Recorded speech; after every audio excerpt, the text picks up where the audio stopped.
here today with Nathalie Kingston, the director of the National Institute for Health Research, BioResource for Translational Research. It's known to many as the NIHR BioResource, and it's a panel of thousands of volunteers, hundreds of thousands, I believe, both with and without health conditions who've consented to be approached to take part in all kinds of different health research. And we're going to talk about the program. It's been running for a number of years and has contributed to all sorts of exciting genomics and precision medicine research over this time. I actually encountered the BioResource for the first time while I was a PhD student. I worked with a team to analyze some of the very earliest whole genome sequencing data in the UK. That was part of a pilot for what would eventually come the 100,000 Genomes Project. And I didn't know much about this project until I started to get involved. And I just thought it was amazing how many volunteers and how much data across all sorts of interesting technologies were being collected. And one of the things that was really pioneering from my perspective was how engagement with participants and the ability to recontact participants was actually thought about really from the outside of the project. So we're going to spend some time talking about that participant engagement angle, because of course anybody who's worked with biobank data or other large-scale genomic data sets knows that this is not something we can take for granted. So with that long intro, Nathalie, I'm really excited to speak with you about how the BioResource has evolved over the past 9 years and some of the work that's on the horizon. So welcome, and thank you so much for taking the time. Thanks very much, Patrick. Lovely to be here as well. Thank you. So as I mentioned in the intro, you've been the director of the BioResource for about 9 years. I'm curious what drew you to this role in the first place. Yeah, so it's a bit of history here. I think, like a lot of people, I always had an interest in science. I did biology in France. I did a PhD in Scotland in immunology. And after that, a lot of people, you do postdoc as a bench scientist, looked at autoimmune and infectious diseases. And then obviously, yes, as you said, our paths did cross when we worked at the Sano Institute, and where I was exposed to research on a much broader and bigger scale, really. And but the BioResource, what actually really interested me is their mission.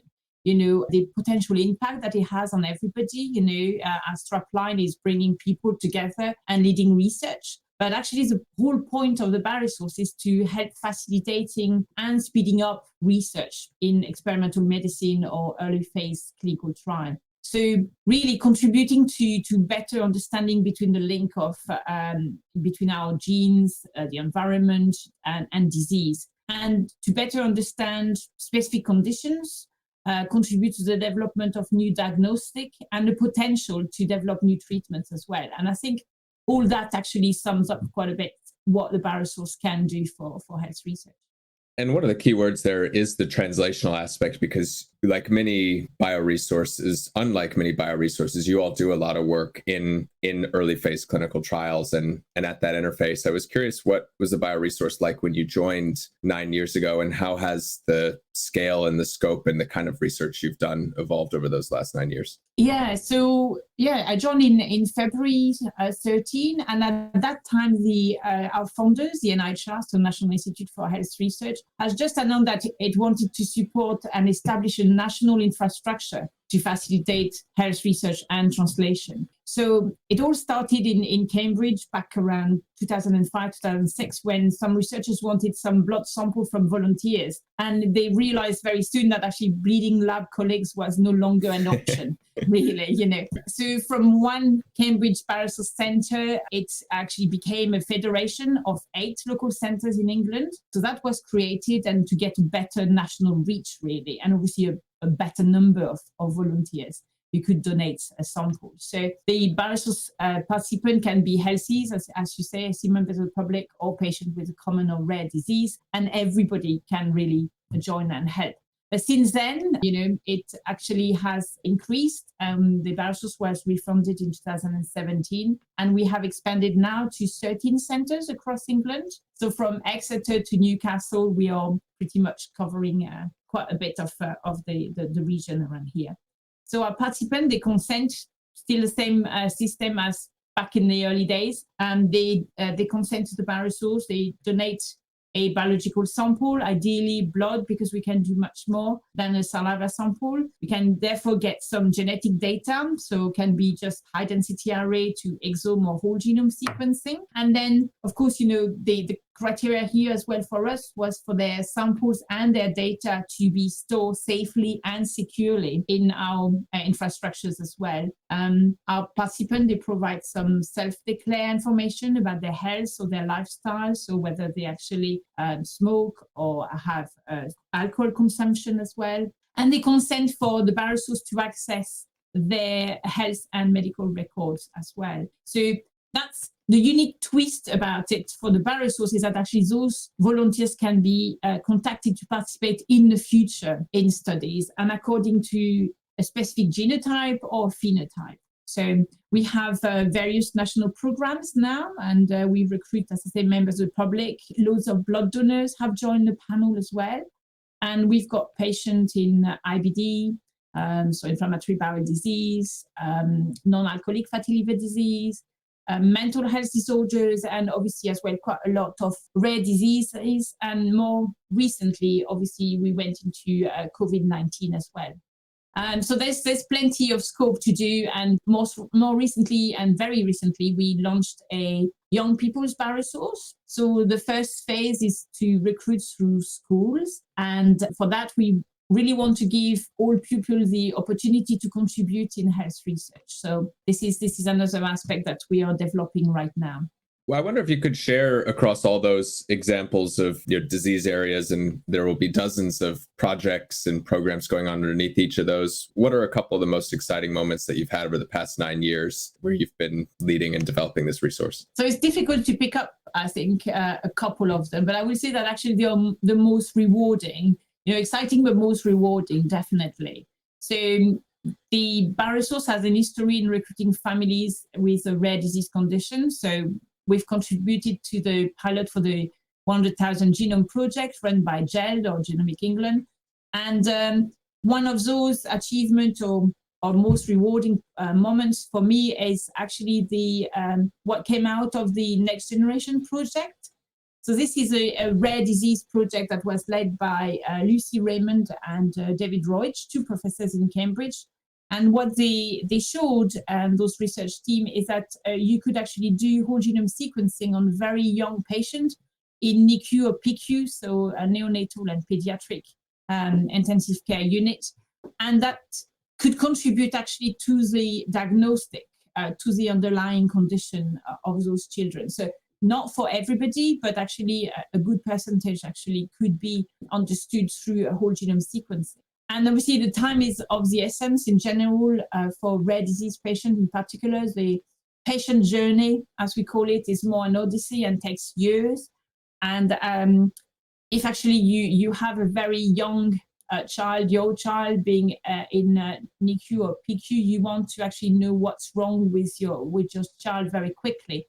And actually this is translation at its best, because it showed that whole genome sequencing can be used and is now one of the NHS first-line diagnostic tools for such cases. So this was really very much a research project has translated into the NHS.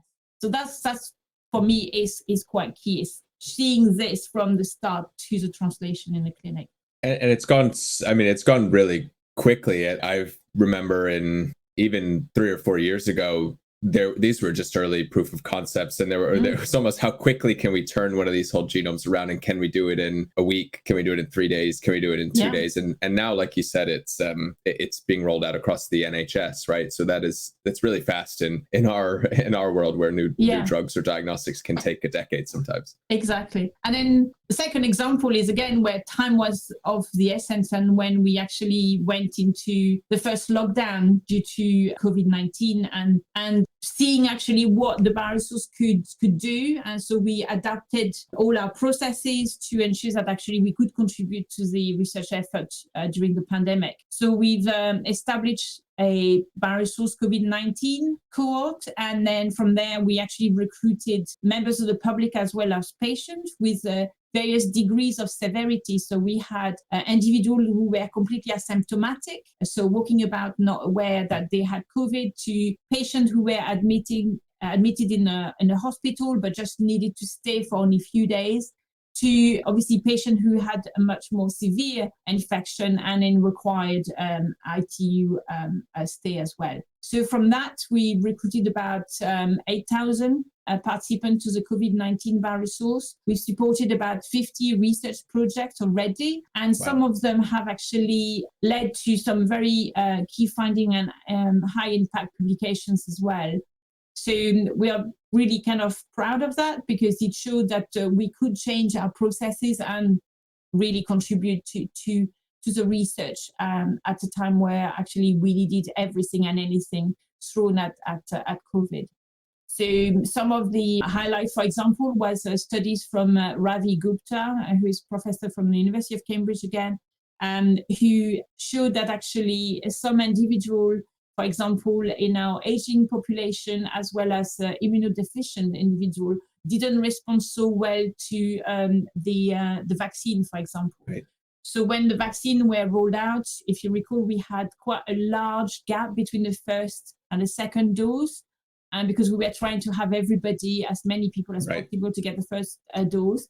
But it was shown actually through those studies that actually a high percentage of individuals who didn't have a fully functional immune system would not develop the same vaccine response. So potentially they were not as protected against COVID as we might have thought.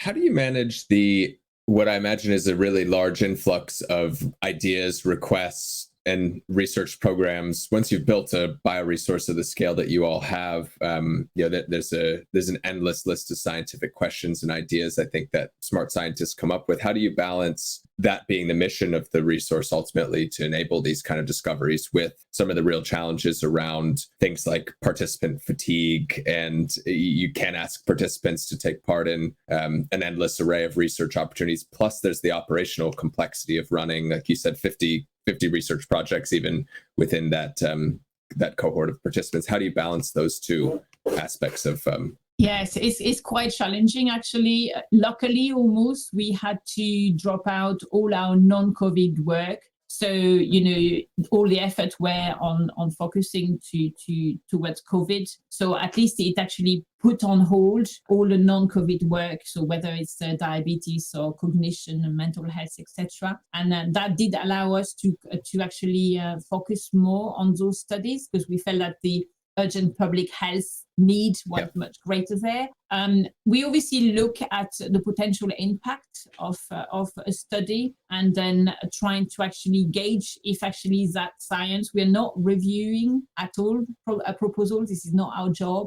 We're trying to see if actually it would be the best use of the sample, the data that we already have, and obviously of the recalling of our participants. So every work involving members of the public is very tightly regulated. So you've got ethics, governance sitting over all this. And for us, we actually can invite our participants up to 8 times a year. And this has to be a maximum of 4 face-to-face participation, and another 4, for example, online questionnaire or things like this. Right. So, but it was quite interesting to see that members of the public were very keen to contribute. So we have had also some complete members of the public completely come independently, phoning our BioResource team to trying to just say, how can I help? How can I join? How can I actually contribute to research? And this, we had not seen this before COVID.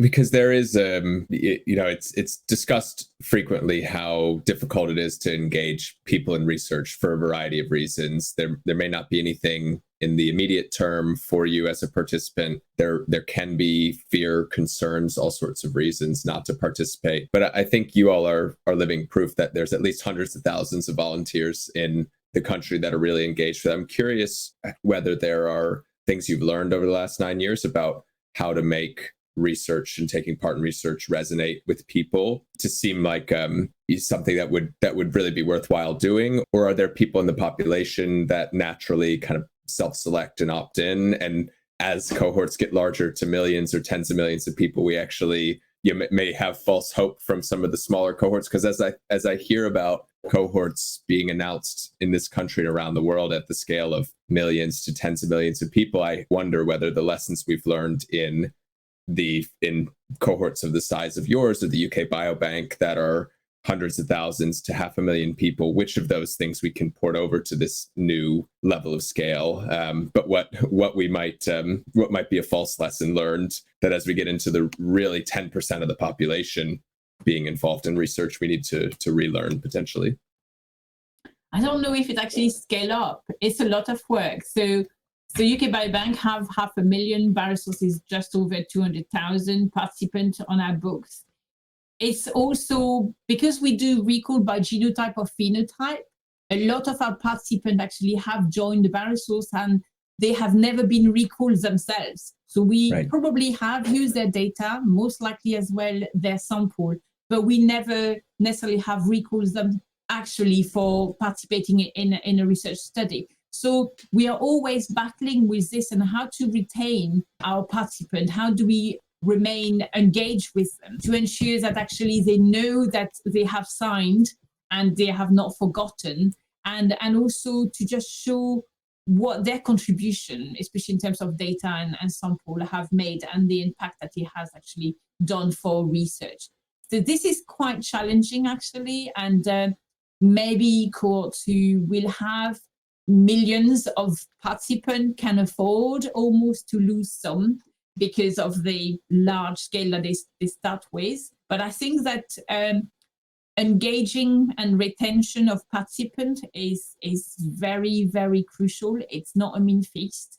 I think also there is more concern about industry as well. And when you talk about genetic data, what are you going to do with my data? Are you going to sell it? Are you going to pass it on to insurance as well? You know, for complete different purposes than actually contributing to health research. So there is a lot of also insecurities about this, and participants want to actually own the right to decide what bioresource or other cohort do with their sample and their data. And obviously it is there, so we have to ensure that we listen to them and they actually guide us to what kind of research they are happy and feel comfortable to support. Yeah, this might be a good time to start to talk about the project we're working on together, a participant portal that you all are developing for the BioResource volunteers. I'd love to hear more about what got you thinking about this. You spoke a little bit about the need to really invest in participant engagement and retention.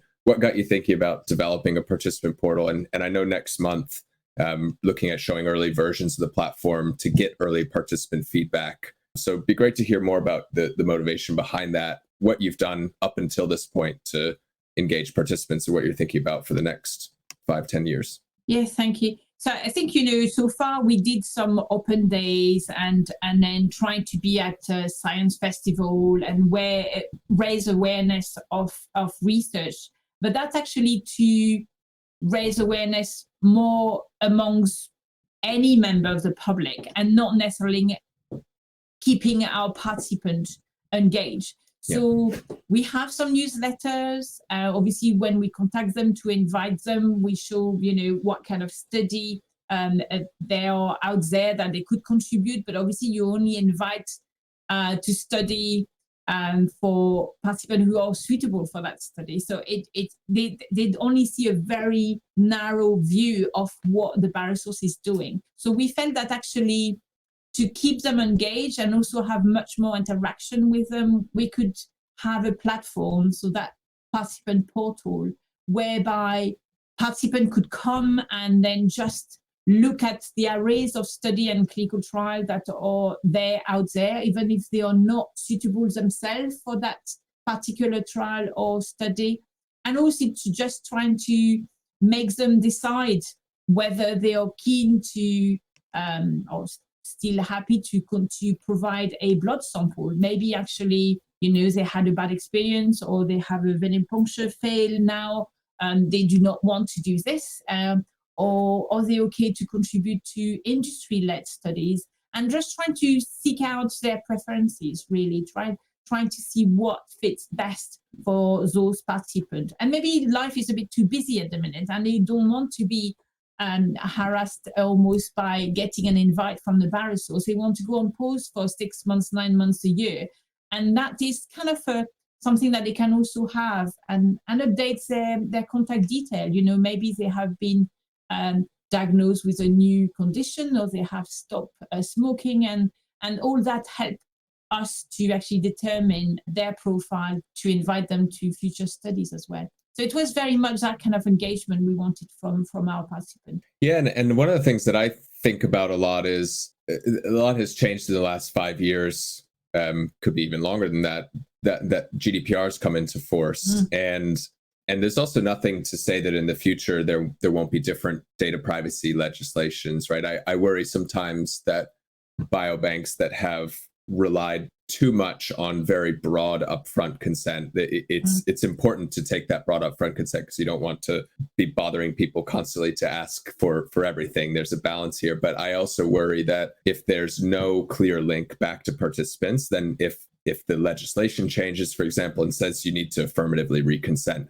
people every 5 years or 10 years or whatever it might be, then there could be really major resources that are lost. And not because the participant doesn't want to participate, but just because the infrastructure hasn't been put in place, for example, to keep that dialogue almost like you've been referring to. Is that something you all worry about or think about, or think could be on the horizon at some point?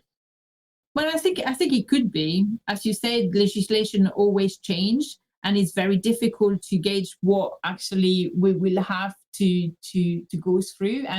And the larger the cohort, the more work, obviously, on the ground for the BioResource team it is. But I think that to give that ownership back to the participants, they decide on what they want to contribute, what type of data, and to whom we actually are going to share it with. Then I think it's a key part here. It's very much making that responsibility and ownership back into the participants. I'd love to hear about some of the programs on the horizon for you all that you're really excited about. One big area is rare disease. And I know recently there's been a rare disease action plan.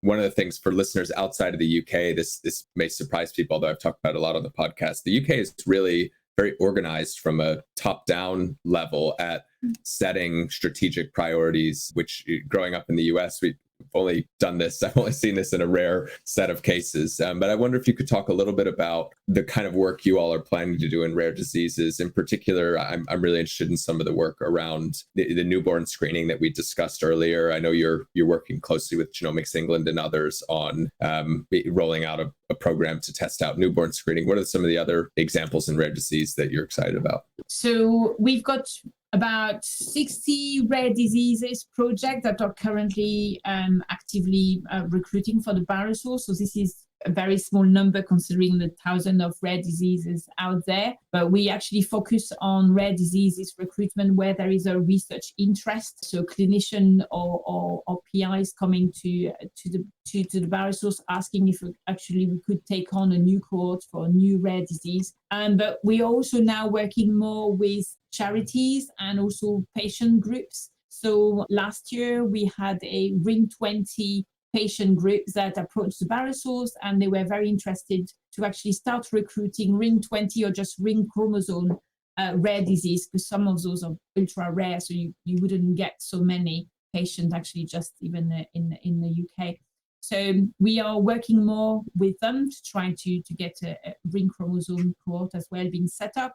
And then just in the last 3-4 months, we also collaborated with Cystic Fibrosis Trust, so a charity, and to trying to have the whole of the cystic fibrosis patient population in the UK, so even in the developed nation, to actually join the BioResource. So trying to actually get all the different registries and charities working together. So this is actually more the patient voice now, as opposed to the clinician coming and wanted to have a specific cohort of patients recruited. It's actually the patients or charities working with patients coming to us to do that. So this is quite exciting for us. That's very exciting. And what are the main drivers behind that? Are the patient organizations you're working with wanting to start to run natural history studies or collect samples that could ultimately be a stepping stone towards clinical trials and drug development program, or What are those kind of projects looking at doing over the long term?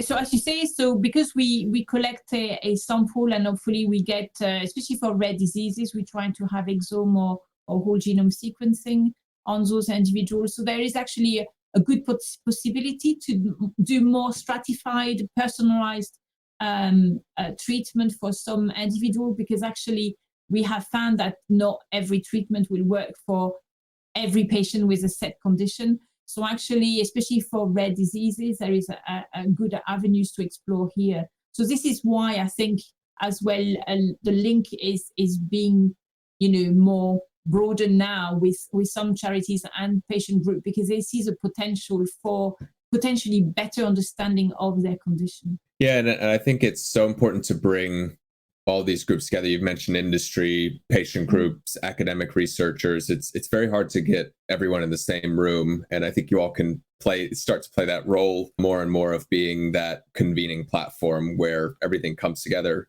I'd love to hear more about how you interface with industry, because I know you do a lot and it goes through a pretty rigorous vetting process and access review process, because as you pointed out earlier, it can be a sensitive topic for participants. I'd love to hear about how that arm of what you do works, and the role that you play as that interface between the nationally funded research and private industry research.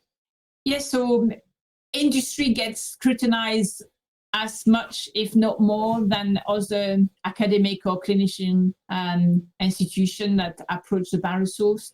As you know, yes, it's very sensitive. Some participants are very much against contribution to industry. But I think that in general, UK industry partners do know what they are doing. They are also struggling in getting new drugs, on the market. This is actually very costly for them, and sometimes, getting volunteers and participants to their study is quite challenging. Some of those industry partners have their own mini cohorts where, but in general, it's people who are quite healthy. I think they don't have necessarily a population cohort with patients. So if actually we can offer them maybe some IBD patients or some immune-mediated inflammatory disease patients or rare disease patients, then actually for them it would be very advantageous. What we're trying to do with industry is, obviously, like everybody else, they have to put an application. That application is considered by a committee that consists of, obviously, members of the BioResource centers, national program, our funders, key members, and stakeholders around the country. But there is always a contract. You actually have industry partners detailing exactly what they are going to do in terms of numbers, the samples or tests they will do on participants, what data they are going to generate, for what purpose. And in general, we're always trying to have everything open access as much as possible. And the BioResource doesn't keep any IP. So this is very reassuring for industry partners as well, because whatever they discover is theirs and for their own benefit. But there is quite a lot of scrutiny across the board, from, discussing their project to the application being granted, and then again following to the completion of that study. It seems to me like, just hearing you also talk through the variety of disease areas you're focused on, that a big part of your strategy is around developing really, really deep cohorts within specific disease areas, rather than trying to build an ever large kind of population cohort. Has that been a part of the strategy from the get-go, or how has that come about? Because there are many other projects both in the UK and worldwide that are taking a really very different approach to this. So interested how you think about that approach versus to say, for example, we're just going to recruit 1 million people across the UK, and then after that we're going to recruit 2 million, and then after that we're going to recruit 5 million, and so on. 65, yes. Yes, eventually 65. Or maybe more by now. Yeah. So I don't think there is necessarily a right or wrong approach. I think for the BioResource, we started mainly as a cohort of healthy volunteers. Whatever healthy you mean by that, everybody has their quirks, right? But actually, we realized that there was a niche for researchers wanted to have access to blood samples or individuals without a specific condition. But we realized also quite quickly that industry as well as academic institutions were interested in looking at specific conditions, so rare diseases, IBD, etc., and wanted to stratify more and trying to find actually why some of their patients didn't respond to a specific treatment. So for example, in IBD, it's very difficult for some patients to be in remission. They suffer from flares quite a lot. And why one does more than the other, then, there is obviously a need for that patient to be in remission because their quality of life is much better. And it also obviously costs much less to the NHS, but there is an impact on health. If you can actually manage those conditions in a much better way, it might not work with a blanket approach. And then having cohorts of patients with a specific condition where you can start to say, right, we are interested in only those subgroup of patients with a specific genetic component, maybe variant X, because we think it might be linked to getting flares on a regular basis in IBD or whatever, then all these kind of hypotheses, you can do it much better if you have a dedicated cohort to study those conditions. In your 1 million, in your 5 million, you will also have several hundreds potentially IBD people because there is so many in the UK. I think it's about 500,000 or 300,000 in the UK. But, if you have a dedicated cohort for this, you can do much more for those patients. Yeah, that completely makes sense. And while you were talking through that, I was also thinking about the EU as a whole. You're from France, as you mentioned earlier, but you've lived in the UK for a long time. And the NIHR BioResource is a really comprehensive network across the UK. But I'm curious how you all partner with others across the EU. Are there other similar resources in France, Germany, Italy, Spain, and further afield that you all either formally or informally think about linking up with? Because for many of the rare diseases, there just aren't enough patients in the UK, period, to do a meaningful analysis in some cases. Yeah, we're aware that some countries trying to have cohorts of patients. We have colleagues coming from Switzerland in the past to trying to see how we actually did set up the BioResource so they could learn from this. I think in some of the Scandinavian countries as well, they are trying to have some cohorts as well. And it's a bit difficult. So we interact with everyone. It's difficult to really work very closely with others outside of England because the NIHR is very much dependent of Department of Health and Social Care and NHS England, so it's already quite challenging sometimes to work in a devolved nation, let alone in EU or across the pond a bit more. And we also have to be mindful about data. So we collect and generate a lot of data on our participants. Data security is actually quite top on our agenda. And obviously, if we were to work, let's say, with the US, and maybe their regulation towards data is very different. So uploading massive amount of data on their servers, the cloud, might actually not be very suitable for our purposes. We would feel maybe that this would not be as safe. So there is a lot of consideration to do, but we certainly do work as much as possible with other organizations.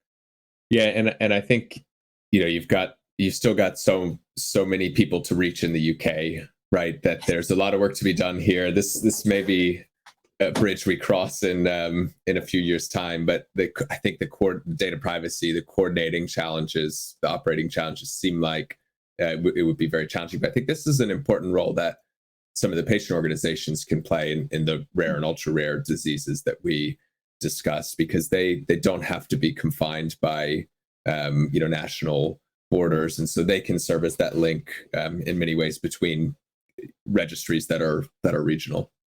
Absolutely. Just to wrap up here, we're close to running out of time. I'd love to just hear about any of the new programs or technologies that you're really excited about. I think people come to you all the time talking about long reads or linked reads or new kinds of omics assays. What are some of the one or two things that you're most interested on that may not be on on other people's radar that that you might be hearing about first or early before they hit the mainstream? Well, I think we try to always support any new techniques and platforms. So it's key for us to get as much phenotyping information on our participants, especially for rare diseases. We think that it's actually very complementary to everything that is genomics. So, for example, at the minute, we have an RNA sequencing platform for some of our rare disease projects. So it is actually 10x sequencing, trying to do a bit more of omics as well, so proteomics, different platform as well there to try to combine that together.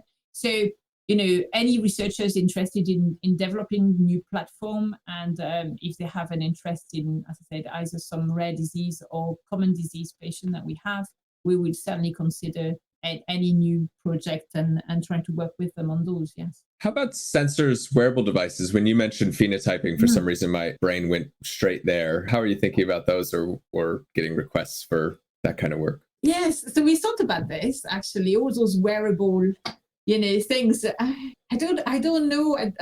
We have talked about it internally, and I think that, we will have to seek out the views of our participant members as well. We have a panel or a group for participants of the BioResource to just see how they feel about it, because obviously you can't push everybody to wear a device to actually capture some of their health, a bit like the watch or whatever that different people have. But we are actually thinking about this. It's just about how do you convince as well your core that it's a good thing to do. And well, there's some really interesting research that I think you all can do, but it is not without its ethical challenges. So, we've talked about recall by genotype studies, and there are now many examples of incompletely penetrant genetic disease. If we took an example of something like LRRK2 Parkinson's, we know that people who carry the LRRK2 G2019S,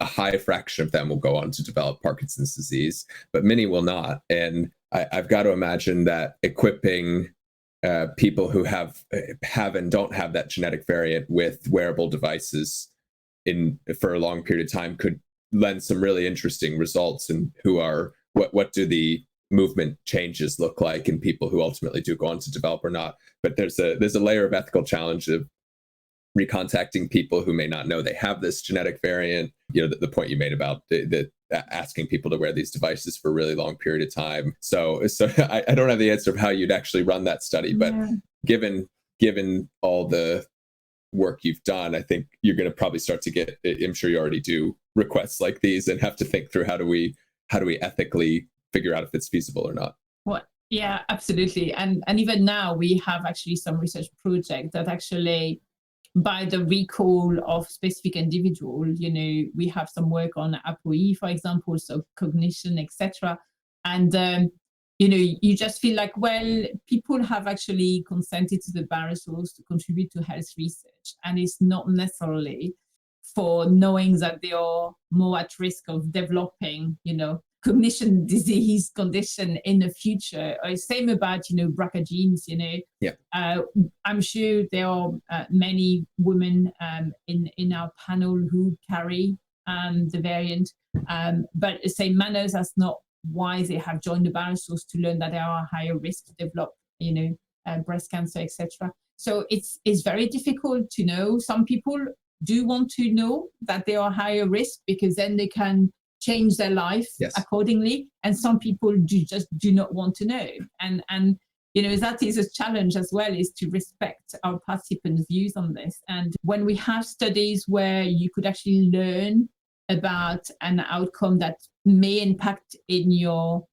on your health in the future, we have to be very clear in our invite that actually, if you participate in this study, you may actually learn something about your health in the future. Yes, it's very challenging, and there's, in my mind, there's a whole tier of questions that you have to go through. Do you want to hear about these kind of opportunities? Then, when the opportunity comes, we're not going to just email you and tell you you've got ApoE. We're going to ask, would you like to opt into learning whether you have it or not? There's a whole series of steps that you have to go through and really think through it carefully. And it sounds like it's something you all are doing, and we'll see much more of in the next decade. I'm sure. Well, thank you. I really appreciate you taking the time. It's been a great conversation. Thanks so much. And anything else to add, or do people want to follow you on Twitter and see your petrol head? I think your picture on Twitter is you driving some kind of jet or airplane of some sort. Maybe you could tell the story behind that. Well, yes. So this is just a tiger moth. I don't do this on a daily basis. No, that's true. But it's true that there is some petrol head in my blood, I think. But yes, no, it's been lovely speaking to you. Anyone interested in the BioResource can actually find me and the BioResource on Twitter and LinkedIn. And then obviously, if you're interested in joining or asking for some research support, just come and knock on our door. But thanks very much for having me, Patrick. It's been a pleasure. Absolutely. My pleasure. And thanks everyone for listening. As always, if you could please share the episode with a friend if you liked it. That's the best way for other people to hear about it. You can also leave a review on your favorite podcast player, Apple, Spotify, wherever it is, to help other people find us. Thanks again, and we'll see you next time.